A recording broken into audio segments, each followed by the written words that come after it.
आप सबको नमस्कार और आप सबको फिर से स्वागत है मेरा YouTube channel fast exam booster में।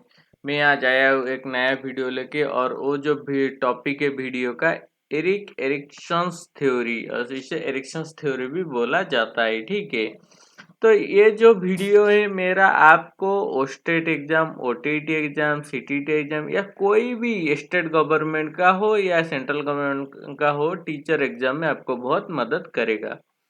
और यहाँ पे जो मैंने इस थ्योरी को पहले क्या किया ना, इसका कुछ इंट्रोडक्शन दिया इस थ्योरी के बारे में, उसके बारे में इसका स्टेजेस का नेम दिया, इस जो 8 स्टेजेस है इसका स्टेजेस का नाम लिखा हूँ मैं। और उसके बाद हर एक स्टेजेस का बारे में मैंने एक डिस्कशन किया हूँ। ठीक है, उतना ही डिस्कशन किया जितना एक एग्जाम पॉइंट ऑफ व्यू से इम्पोर्टेंट है और एग्जाम में पूछा जाता है। ठीक है, तो अब चलते हैं हमारे मतलब डिस्कशन की ओर और इस थ्योरी के बारे में जानते हैं। देखिए, एरिक हम्बर्गर एरिक्सन, इनका पूरा नाम था एरिक हम्बर्गर एरिक्सन। बॉर्न एरिक सोलमोसन 15 जून 1902 से लेके 1994 तक इनका जीवन काल था। वाज ए जर्मन अमेरिकन, एक कौन थे ना, एक जर्मन अमेरिकन थे और एक साइकोलॉजिस्ट एंड साइको एनालिस्ट थे। ठीक है, और एक क्या कौन थे ना, साइकोलॉजिस्ट एंड साइको एनालिस्ट। और इनको जाना जाता है क्यों, psychological development of human beings. मतलब ये जो पर्सन है, मतलब एरिक एरिक्सन क्यों फेमस है, क्योंकि इनका थ्योरी जो psychological development of human being, इसके लिए ये बहुत फेमस है। He may be most famous of coining the phrase identity crisis. वो और एक चीज से, और एक फ्रेज वर्ड से फेमस है। वो कौन सा फ्रेज है ना, एक जो वर्ड दिया था आइडेंटिटी क्राइसिस, जो एडोलेसेंस में जो आइडेंटिटी क्राइसिस होता है, जो कॉन्सेप्ट दिया था और वो जो टर्म कॉइन किया था, इसके लिए भी ये बहुत फेमस है। ये सवाल पूछा जाता है कि इनमें से किन्होंने आइडेंटिटी क्राइसिस टर्म को कॉइन किया था, उसमें नाम दिया जाएगा भोगोट्स्की, पियाजे, एरिक्सन और एक कोई किसी किसी का भी दे दिया जाएगा। तो उनमें से आइडेंटिटी क्राइसिस जो टर्म किन्होंने कॉइन किया था ना, हामबर्गर एरिक्सन ने कॉइन किए थे। अब देखिए, उनका जो थ्योरी था, वो जो थ्योरी सिगमंड फ्रूड्स का वर्क से, और उस सिगमंड फ्रूड्स का जो थ्योरी है उससे बहुत मेल खाता है। ठीक है, लेकिन उनका थ्योरी का नाम था साइको सोशियल डेवलपमेंट के ऊपर। ठीक है, लेकिन जो सिगमंड फ्रॉड्स ने एक थ्योरी दिया, वो एक थ्योरी था साइकोसेक्सुअल डेवलपमेंट। ठीक है, तो प्रभावित थे, इम्पैक्टेड है, लेकिन उनका थ्योरी था, मतलब जो इरिक हैम्बर्गर एरिक्सन का थ्योरी है कौन सा ना, साइकोसोशियल डेवलपमेंट। मतलब सोशल इंटरेक्शन से एक चाइल्ड के अंदर किस तरह से सोशल इंटरेक्शन और रिलेशन से किस तरह से डेवलपमेंट होता है, तो उसका बारे में थ्योरी है किनका ना, इरिक्शंस का। लेकिन जो है सिगमंड फ्रूड्स का थ्योरी क्या है ना, साइकोसेक्सुअल थ्योरी है। ठीक है, सेक्सुअली कैसे डेवलप है, साइकोसेक्सुअली मतलब सोशल ब्रेन और सेक्सुअल रिलेशन का डेवलपमेंट को ही डेवलपमेंट का थ्योरी था सिगमंड फ्रूड्स का। ठीक है, और ये दो थ्योरी में मतलब अलग है थ्योरी। नेक्स्ट देखिए, Erikson theory describe impact of social experience across the whole life. Erikson theory क्या बताते हैं ना, जो सोशल एक्सपीरियंस क्या होता है एक पर्सन का, और सोशल इंटरेक्शन और रिलेशनशिप में जो समाज का इंटरेक्शन होना, और इससे जो रिलेशनशिप में जो जानना, और इससे किस तरह से एक पर्सन का डेवलपमेंट एंड ग्रोथ होता है, उसका बारे में था इरिक्शन थ्योरी। मतलब समाज का इंटरेक्शन एंड रिलेशन से जो चाइल्ड डेवलपमेंट एंड ग्रोथ होता है, उसका बारे में थ्योरी है। अब देखिए, कॉन्फ्लिक्ट ड्यूरिंग ईच स्टेज, उन्होंने क्या किया था ना, इस थ्योरी में करीब 8 स्टेजेस दिए हैं। ठीक है, कितने स्टेजेस दिए हैं, 8 स्टेजेस दिए हैं। और जो 8 स्टेजेस है, दोनों स्टेजेस में दो दो वर्ड रखा है, ऑब्जेक्टिव रखा है। एक ऑब्जेक्टिव दूसरे ऑब्जेक्टिव से क्या करता है ना, कॉन्फ्लिक्ट होता है। कॉन्फ्लिक्ट मतलब थोड़ा सा ऑपोजिट टाइप का होता है। ऑपोजिट टाइप का क्यों है, अगर वो सक्सेस होता है तो मतलब वो सही हो जाता है, अगर वो फेलर हो जाता है तो उसका उस स्टेज में जो नजरिया है वो नेगेटिव में चला जाता है। तो यही था उसका उनका जो इरिक्शंस का थ्योरी। ठीक है, अब देखिए, Erikson believe people experience a conflict that serves as a turning point in development. क्या होता है ना, पीपुल जब कॉन्फ्लिक्ट का एक्सपीरियंस करता है और उसी टाइम उनका टर्निंग पॉइंट होता है एक पर्सन का। ठीक है, नेक्स्ट देखिए, यहाँ पे बताए गए थे कि वो जो कॉन्फ्लिक्ट का रिजल्ट क्या आता है, आउटकम क्या आता है। हर एक कॉन्फ्लिक्ट के बाद आउटकम्स क्या होता है ना, अगर एक पर्सन उस स्टेजेस में जो उसे करना चाहिए वो अगर ठीक ठाक से कर लेता है, ठीक ठीक है, कर लेने से वो, इसका मतलब वो सक्सेसफुल हो गया। अगर वो सक्सेसफुल हो जाता है तो उसको क्या मिलता है ना, साइकोलॉजिकली स्ट्रेंथ मिलता है, and that will serve them well for the rest of their life. उससे साइकोलॉजिकल स्ट्रेंथ मिल जाता है कि हाँ मैं ये काम कर सकता हूँ, और उसके बाद उसका सेल्फ कॉन्फिडेंस बढ़ जाता है और वो नेक्स्ट लेवल में जा सकता है सक्सेसफुली। और उनका ये कहना है, अगर वो प्रीवियस स्टेज में, प्रीवियस लेवल में और प्रीवियस स्टेजेस में अगर सक्सेसफुली पास हो जाए और उसका जो काम वो कर पाता है, तो वो नेक्स्ट स्टेज में भी वो बहुत अच्छा कर पाता है। लेकिन अगर प्रीवियस स्टेज में ही अनसक्सेस दिखा जाता है, फेलर दिखा जाता है, तो नेक्स्ट स्टेज में भी बहुत गड़बड़ गलती करता है और बहुत कुछ सीखना छोड़ जाता है, उसका स्किल ठीक से डेवलपमेंट नहीं होता है, उनका ये कहना है। They fail to deal effectively with this conflict, they may not develop the essential skill। अगर एक पर्सन उस मतलब स्टेजेस में जो कॉन्फ्लिक्ट होता है उससे अगर ठीक ठाक से डील्स ना करे, तो वो क्या होता है ना, फेल हो जाता है और उसके अंदर स्किल, इजेंशियल स्किल डेवलप नहीं होता है और वो उतना स्ट्रांग नहीं बन पाता है। नेक्स्ट देखिए, इनका यही है 8 स्टेजेस है। स्टेजेस कौन सा पीरियड में और कौन सा ईयर में कौन सा स्टेज आता है और कॉन्फ्लिक्ट क्या है, और इम्पोर्टेंट इवेंट उस स्टेज में उस पर्सन के लिए और चाइल्ड के लिए क्या काम रहता है और उसका आउटकम क्या होता है। देखिए, पहला स्टेज है इन्फेंसी। इन्फेंसी और 0 to 12 मंथ का पीरियड होता है। मतलब किन के लिए, इरेक्शंस के हिसाब से इन्फेंसी जो पीरियड होता है 0 to 12 मंथ होता है। और ये जो कॉन्फ्लिक्ट क्या होता है, ट्रस्ट वर्सेस मिसट्रस्ट, और इसका काम फीडिंग, मतलब बच्चे का काम फीडिंग ही होता है। और होप, इसका मतलब आउटकम क्या है, hope. Next, early childhood, autonomy versus same, toilet training, will, pre school.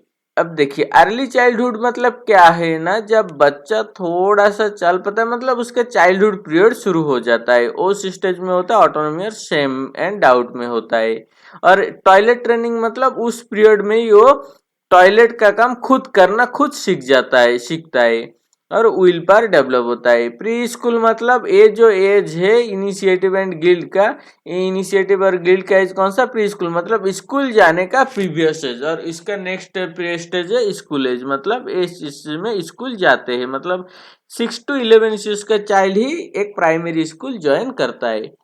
और इनिशिएटिव वर्सेस गिल्ड है, मतलब stage 3 exploration purpose. Industry versus inferiority. 5 number है एडोलेसेंसी, आइडेंटिटी वर्सेस रोल कंफ्यूजन। देखिए, अब 12 to 18 ईयर्स हो जाता है और ये सोशल रिलेशनशिप मेंटेन होता है। अब देखिए, ये जो टॉपिक है ज्यादातर पूछा जाता है कहाँ पे, टीचिंग एग्जाम में। टीचिंग एग्जाम में पूछा जाता है, तो टीचिंग एग्जाम में पूछे जाने से वो उतना ही पूछता है कि जितना एक चाइल्ड के लिए जरूरी होता है एक टीचर को जानना। और एक स्टूडेंट जनरली एक मतलब हाई स्कूल लेवल में 15 साल में हो जाता है, तो 18 साल ही मान के लीजिए, क्योंकि यहाँ पे मिनिमम 12 साल दिया है। तो 15 साल में पास आउट हो जाता है 10th, और कहीं कहीं जहाँ पे +2 मतलब हाई स्कूल में अंडर आता है, तो वहाँ पे 17-18 साल हो जाता है। तो इसलिए ये जो 5 स्टेज है, 1 2 3 4 5, ये इन 5 स्टेजेस से ही जितना भी सवाल पूछा जाता है। लास्ट का जो 3 स्टेजेस है, इन 3 स्टेजेस में से कोई भी सवाल जनरली पूछा नहीं जाता है। ठीक है, ये इतना मतलब इम्पोर्टेंस की कौन सा कितने स्टेजेस को देना है ना, पहले 5 स्टेजेस को देना है और लास्ट 3 स्टेज को उतना इम्पोर्टेंस देना नहीं है, सिर्फ जानने के लिए पढ़ना है, कोई सवाल नहीं पूछा जाता है जनरली। और ये जो कॉन्फ्लिक्ट को जो उनका स्टेज का 8 स्टेज को याद कैसे रखे ना, इनका एक फॉर्मूला है ताइजी, TAI, देखिए 4 आई है।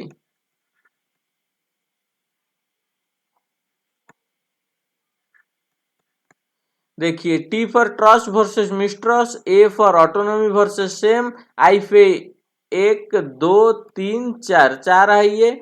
एक तो initiative versus guilt, industry versus inferiority, identity versus role confusion. इस 3 आई को ही बहुत ध्यान से याद रखना पड़ता है कि कौन सा के बाद कौन सा एज पूछ लिया जाता है कि इंडस्ट्री वर्सेस इंफेरिटी कौन सा एज है। हाँ, आप अगर समझेंगे कि हाँ ये कौन सा पीरियड में एक बच्चे के अंदर इंडस्ट्री और इंफेरिटी नॉलेज आना चाहिए और कॉन्फ्लिक्ट होना चाहिए, तो आपको याद रह जाएगा, रटने की कोई जरूरत नहीं। ठीक है, ये ताइजी है और आई कितना है, 4 आई है।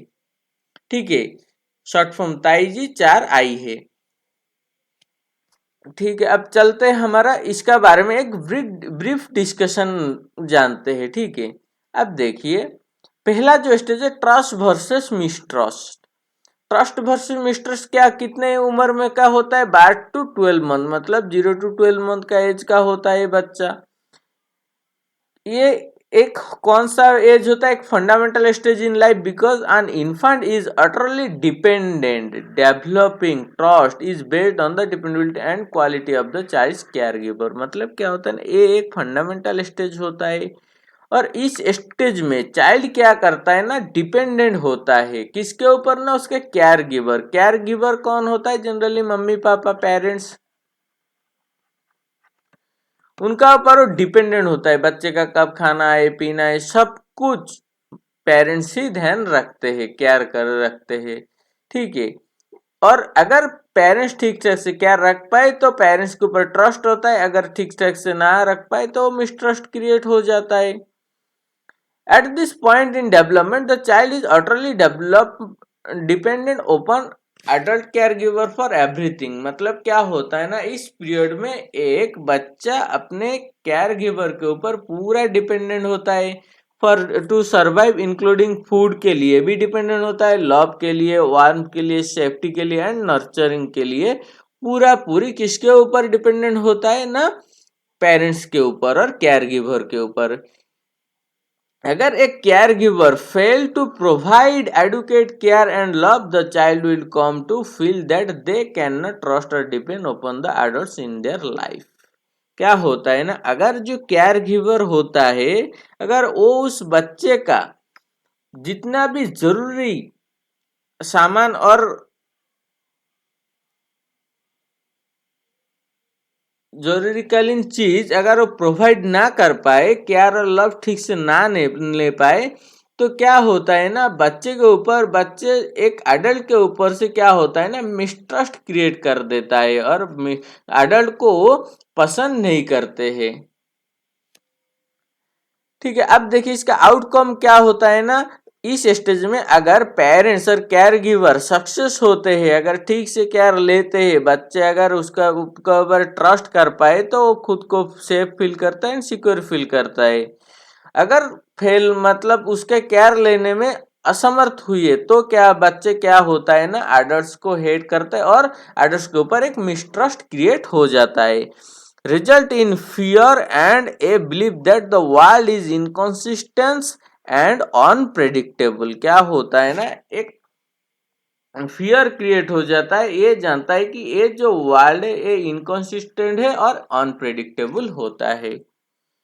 नेक्स्ट देखिए autonomy versus same and doubt. जो सेकंड स्टेज है क्या है ना, autonomy versus same and doubt. Autonomy मतलब क्या है, कुछ काम खुद से कर पाना। ऑटो मतलब क्या, सेल्फ सेल्फ कुछ काम खुद कर पाना। और सेम एंड डाउट, अगर ना कर पाए तो उसमें सेम उसको बहुत बुरा लगता है और उसमें डाउट क्रिएट हो जाता है। ठीक है, ये एज का conflict. At this point of children is just starting to gain a little independency. क्या होता है ना, इस स्टेज में चिल्ड्रन कुछ लिटिल इंडिपेंडेंसी गेन करता है, मतलब खुद ब खुद कुछ करना शुरू करता है, खुद कर पाता है, जैसे चलना, दौड़ना, बात करना, खाना पीना। By allowing kids to make choice and gain control, parents and caregiver can help children develop a sense of autonomy। क्या होता है ना, जो caregiver और parents होते हैं वो उनका केयर रख के, ध्यान रख के क्या होता है ना, बच्चे में कुछ ऑटोनॉमी सेंस का डेवलपमेंट करते हैं। पॉटरी ट्रेनिंग, ये जो वर्ड है पॉटी ट्रेनिंग कब होता है ना, पूछा जाता है कि कौन सा स्टेज में एक बच्चे को पॉटरी ट्रेनिंग दिया जाता है अकॉर्डिंग टू एरिक्सन्स थ्योरी और एरिक एरिक्सन्स। तो वो जो पीरियड होता है कौन सा, स्टेज टू में ही एक बच्चे को पॉटरी ट्रेनिंग दिया जाता है, तो खुद ब खुद अपना साफ सफाई करता है। आउटकम्स क्या होता है, let's to feeling of autonomy. अगर वो खुद कर पाता है तो उसे बिलीव हो जाता है, हाँ मैं मेरा काम खुद कर पाता हूँ और बहुत सी काम मैं खुद कर पाऊंगा, सक्सेस। अगर फेल हो जाए तो उसे बहुत बुरा लगता है और उसे कंफ्यूजन क्रिएट हो जाता है कि मैं क्यों नहीं कर पाया। नेक्स्ट देखिए स्टेज 3 क्या है ना, initiative versus guild. Initiative versus guild क्या होता है ना, देखिए ये जो एज 3 to 5 ईयर्स, इस एज में इनिशिएटिव मतलब क्या, शुरुआत। तो 3 साल का बच्चा क्या शुरू कर सकता है ना, उसका खुद का ही काम, कुछ नया नया काम धीरे धीरे शुरू करता है, जो काम की एक बच्चा प्रीवियस स्टेज में शुरू नहीं कर पाते। कौन सा स्टेज, ऑटोनॉमी प्रोसेस सेम में जो कर नहीं पाते उस वो काम शुरू करते हैं, ठीक है। और जनरली क्या होता है ना, एक चाइल्ड जितना बढ़ता बढ़ता जाता है उसका नया नया काम उसका आसपास आता रहता है और शुरू करते सीखते जाता है। तो इनिशिएटिव क्या होता है ना, during the pre school year से, एक प्री स्कूल ईयर से इसके नेक्स्ट स्टेज में ही बच्चा स्कूल एज होता है, स्कूल में जाता है, और ये प्री स्कूल ईयर से children begin to assert their power and control over the world through directing play and other social interaction. क्या होता है ना, इस स्टेज में बच्चा क्या करता है ना, कुछ गेम को खुद डायरेक्ट कर पाता है और अदर सोशल इंटरेक्शन से भी आ जाते हैं वो लोगों के इंटरेक्शन में। अब इसका आउटकम्स क्या है, अगर feel capable and able to lead other. अगर क्या होता है ना, एक काम शुरू करता है, इनिशिएटिव मतलब क्या, अगर एक काम शुरू करता है, शुरू करके वो सक्सेसफुली उसे कंप्लीट कर पाता है, वो कोई भी गेम हो या कोई भी चीज हो, ठीक है। मानो एक बच्चा है उसको अनार छिल के खाना है, ठीक है। अगर एक 3-4 साल का बच्चों को अगर अनार छिल के खाने के लिए दिया जाए तो वो क्या करता है ना, वो छिल के खा पाता है। अगर खा लिए तो वो सक्सेस हो गया। Feel capable and able to lead other, मतलब वो खुद को कैपेबल समझता है और दूसरों के लिए भी मतलब करने की समझ रखता है। और लीड अदर्स मतलब क्या होता है ना, वो दूसरों को भी सिखा पाता है इसी चीज को, मतलब अनार को ऐसे छिलके खाते हैं। अगर फेल हो जाए तो उसको बहुत गिल्ट फील होता है, मतलब नहीं मानिए अगर मम्मी ने दिया एक बच्चे को कि ये अनार है तो छिलके खा, अगर वो नहीं खा पाता है तो उसको बहुत बुरा लगता है, ठीक है। बुरा मतलब थोड़ा सा साइलेंट हो जाता है, शाई टाइप का हो जाता है, और बस फिर उसको मम्मी को दे देते हैं। Left with a sense of guilt, self doubt and lack of initiative, मतलब उसके बाद क्या होता है ना, अगर इस तरह से एक दो काम उसने शुरू किया और कर नहीं पाया, कर ना पाने से क्या होता है ना, लैक ऑफ इनिशिएटिव, नेक्स्ट कोई भी काम हो शुरू करना नहीं चाहता है। तो ये प्रॉब्लम हो जाता है, कन्फ्लिक्ट एक बच्चे में क्रिएट हो जाता है। कौन सा स्टेज में ना, इनिशिएटिव वर्सेस गिल्ड स्टेज में। नेक्स्ट देखिए इंडस्ट्री वर्सेस इंफेरिटी। इंडस्ट्री क्या है ना, इंडस्ट्री का काम क्या है, प्रोडक्शन। इसका मतलब ये जो स्कूल एज है, इस स्कूल एज में क्या होता है ना, नया नया आइडिया, नॉलेज, कॉन्सेप्ट का मतलब उसका अंदर जनरेट होता है, क्रिएट होता है, इसलिए इस एज को इंडस्ट्री एज बोला गया है। और इंफिनिटी क्या है, अगर ये स्कूल है जे, अगर एक बच्चा स्कूल जाता है उसको जो पढ़ाया गया है वो उसको ठीक से समझ नहीं पाता है तो उसको क्या होगा, और ठीक से उसका जो काम ठीक से कर नहीं पाने से वो क्या होगा ना, डर जाएगा, इन्फेरिटी हो जाएगा। अगर सक्सेस हो तो क्या होगा ना, कॉन्फिडेंस बढ़ेगा, और अनसक्सेस हो तो इन्फिनिटी होगा। Through social interaction, children begin to develop a sense of pride in their accomplishment and ability. क्या होता है ना, सोशल इंटरेक्शन से क्या उसके अंदर एक सेंस ऑफ प्राइड और अकम्पलिशमेंट एबिलिटी आता है। मतलब अगर वो कुछ सोशल कॉन्ट्रैक्ट से और बड़ों से अगर कुछ सीख जाता है तो उसे बहुत प्राइड फील होता है।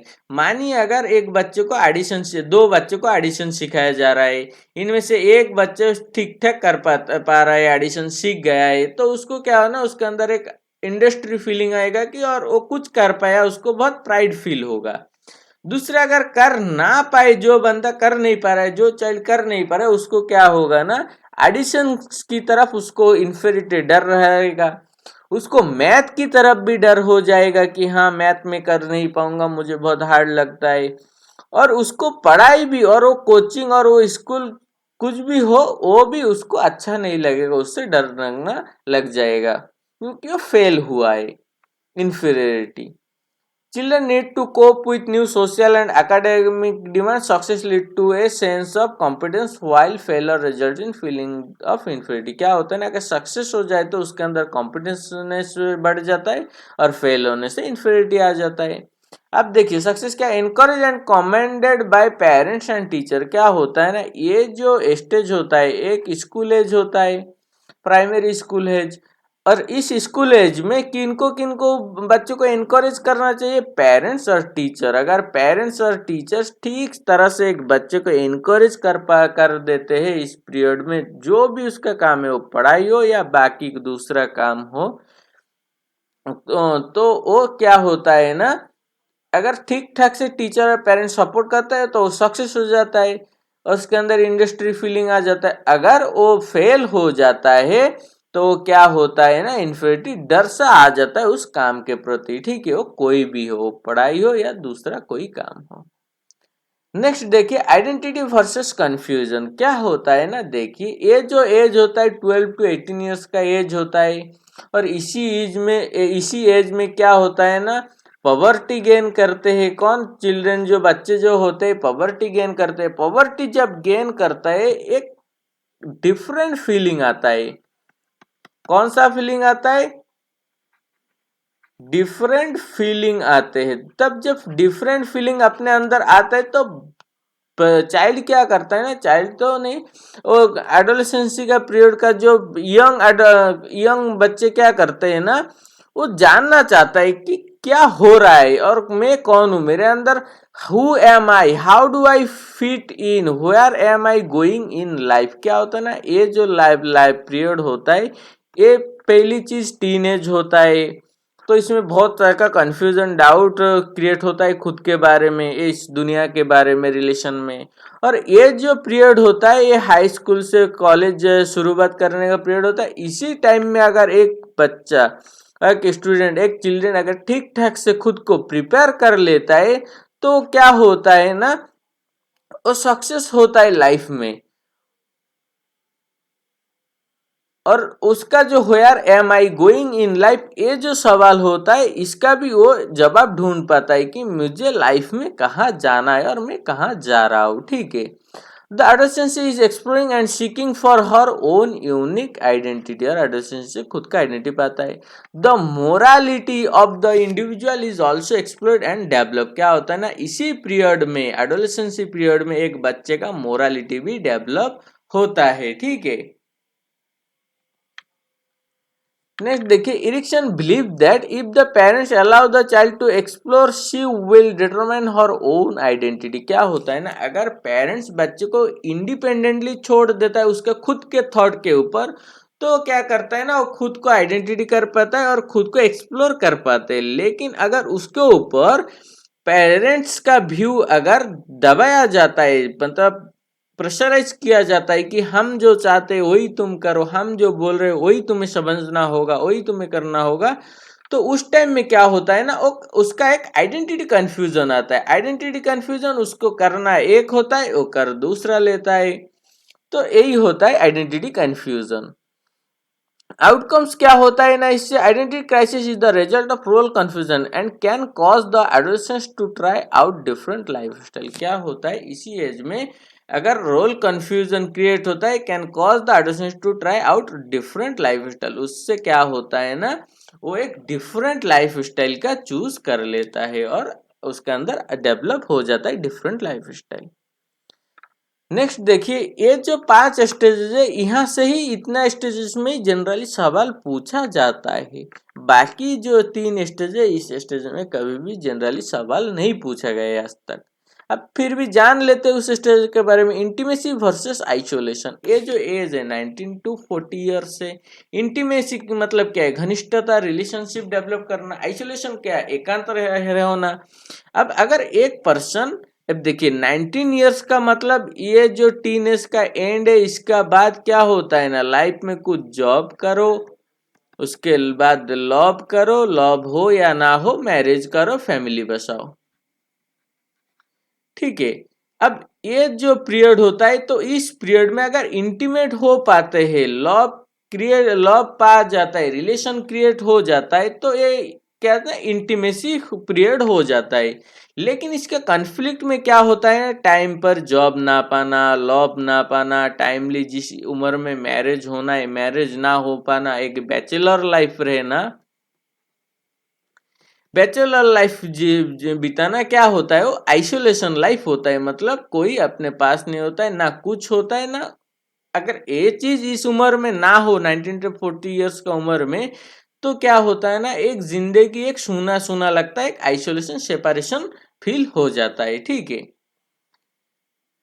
This stage covers the period of early adult when people is exploring personal relationship. क्या होता है ना ये एक अर्ली अडल्टहुड है और इस एज में ही पर्सनल रिलेशनशिप को एक्सप्लोर करते हो, लव हो मैरिज हो कुछ भी हो, या कुछ दोस्त क्रिएट करना। Each step builds on skill learned in previous step. Erickson believed that a strong sense of, देखिए इस स्टेज में क्या बोला गया बताया गया है कि ये जो हर एक स्टेज का इम्पैक्ट रहता है प्रीवियस स्टेज से। अगर एक पर्सन प्रीवियस स्टेज में सक्सेस रहा,